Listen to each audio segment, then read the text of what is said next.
Hello guys and welcome back to my YouTube channel. My name is Selo. Please do not forget to subscribe, like and also share this video.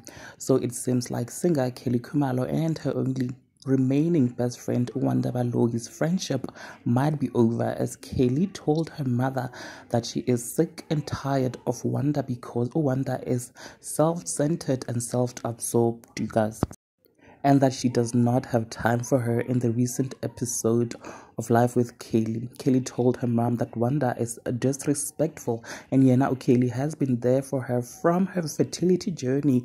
She has been there for her. Kelly said that Wanda can go to hell.